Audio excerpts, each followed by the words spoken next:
Raden Mas Suwardi Seo-Djaningrat atau yang sekarang dikenal sebagai Ki Hajar Dewantara, lahir di Yogyakarta 2 Mei 1889. Berasal dari keturunan ningrat, menyebabkan ia memiliki hak khusus untuk menempuh ilmu yang lebih layak. Berbeda dengan pribumi yang lainnya pada masa itu. Setelah menamatkan pendidikannya di sekolah dasar, ia melanjutkan pendidikannya ke Stovia. Saat berada di Stovia, Suwardi bertemu dengan Cipto Mangunkusumo dan Douwes Dekker yang menjadi sahabatnya.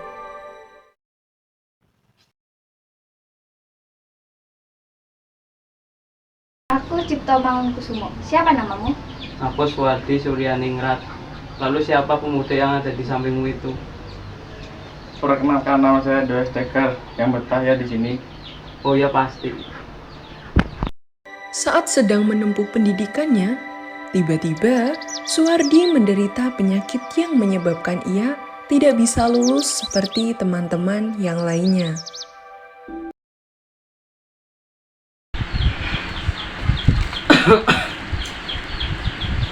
Hei, Suwardi, ada apa denganmu? Aku hari ini merasa tidak enak badan. Lebih baik kamu istirahat di rumah saja. Semoga kamu lekas sembuh. Terima kasih. Setelah memutuskan untuk tidak melanjutkan pendidikannya, Suwardi menjadi seorang wartawan dan penulis di berbagai surat kabar. Suwardi termasuk penulis yang sangat handal, tulisan-tulisannya sangat komunikatif, tajam, dan patriotik, hingga mampu membangkitkan semangat anti-kolonial bagi para pembacanya. Suwardi juga aktif dalam organisasi sosial politik. Pada tahun 1908, Suwardi bersama dengan Cipto Mangunkusumo dan Douwes Dekker bergabung dengan organisasi Budi Utomo. Kemudian, ketiganya mendirikan partai yang bernama Indies Partij. Apa tujuan dibentuknya partai ini? Benar sekali. Apa tujuannya? Singkat saja, sebenarnya tujuan dari pembentukannya partai ini adalah untuk menyamaratakan kedudukan orang-orang Belanda dan warga pribumi. Keadilan yang didapatkan oleh warga pribumi dan Belanda sangat tidak pantas. Mereka kan juga banyak mendapatkan perlakuan yang layak. Suwardi dan Cipto Mangunkusumo membenarkan ucapan dari Douwes Dekker dan akhirnya menyetujui dengan dibentuknya partai tersebut. Pada 25 Desember 1912, Indies Partij telah resmi didirikan. Pada suatu hari, Cipto Mangunkusumo terlihat tergesa-gesa untuk menemui Suwardi dan Douwes Apakah Dekker. kalian sudah mendengar tentang beritanya? Aku sangat tidak menyangka kepada pemerintah Belanda. Tega-teganya mereka meminta sumbangan kepada masyarakat pribumi. Mereka meminta sumbangan demi merayakan kemerdekaan Prancis. Dan sekali bisa-bisanya mereka merayakannya di sini dan meminta sumbangan rakyat pribumi. Benar-benar kurang ajar. Suwardi pun menyusun kata-kata untuk memberikan kritik pedas atas kekecewaannya terhadap sikap pemerintah Belanda yang terlalu sewenang-wenang, terutama pada warga pribumi. Kemudian, setelah selesai menulis, Suwardi mempublikasikannya pada media. Tulisannya yang berjudul "Seandainya Aku Seorang Belanda" menjadi sangat terkenal pada masa itu.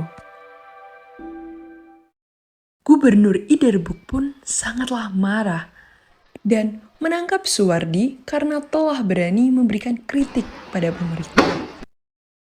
Yang kau lakukan, perlakuanmu itu membuat ketidaksetujuan masyarakat terhadap kebijakan yang aku buat. Seperti itu, seharusnya kau sebagai seorang pemimpin seharusnya bisa mengenali dan memahami keadaan sosial ekonomi masyarakatmu, bukan malah bertindak sewenang-wenang terhadap masyarakat, apalagi warga pribumi. Sebaiknya kau hentikan kebijakanmu. Camkan itu. Cipto Mangunkusumo dan Dobes Dekker berusaha untuk menolong Suwardi dengan menemui Jenderal Idenburg, namun hanya penolakan yang mereka dapatkan. Tebakkan lagi keputusanmu ini, Jenderal. Jangan membuat para warga sengsara. Sudah aku bilang, aku tidak akan merubah sedikit pun keputusan yang telah kubuat. Kemudian, mereka bertiga diasingkan ke Belanda pada tahun 1913. Ketika diasingkan, mereka bertiga memilih untuk mendalami dunia pendidikan. Suwardi pun kembali ke Indonesia pada bulan September 1919. Pengalaman mengajar yang ia peroleh kemudian ia gunakan untuk mengembangkan konsep mengajar bagi sekolah yang ia dirikan, yang bernama Perguruan Taman Siswa Yogyakarta pada tanggal 3 Juli 1922 dengan slogannya yaitu Tuturi Handayani. Ia menginginkan agar para warga mendapatkan pendidikan dan perlakuan yang setara. Dengan perjuangannya yang begitu hebat, Suwardi atau Ki Hajar Dewantara kemudian dikenal sebagai Bapak Pendidikan yang menyelamatkan nasib para warga pribumi yang juga ingin mendapatkan pendidikan yang layak. Saat berumur 40 tahun, Raden Mas Suwardi Suryaningrat berganti nama menjadi Ki Hajar Dewantara. Selamat pagi, Raden Mas Suwardi. Baik, selamat pagi. Kalau dipikir-pikir, sebaiknya panggil saja saya dengan sebutan Ki Hajar Dewantara. Ki Hajar Dewantara mengajarkan pendidikan dengan rasa kebangsaan kepada para peserta didik. Dia menginginkan agar rakyat Indonesia mencintai bangsa, tanah air, dan rela berkorban untuk Indonesia.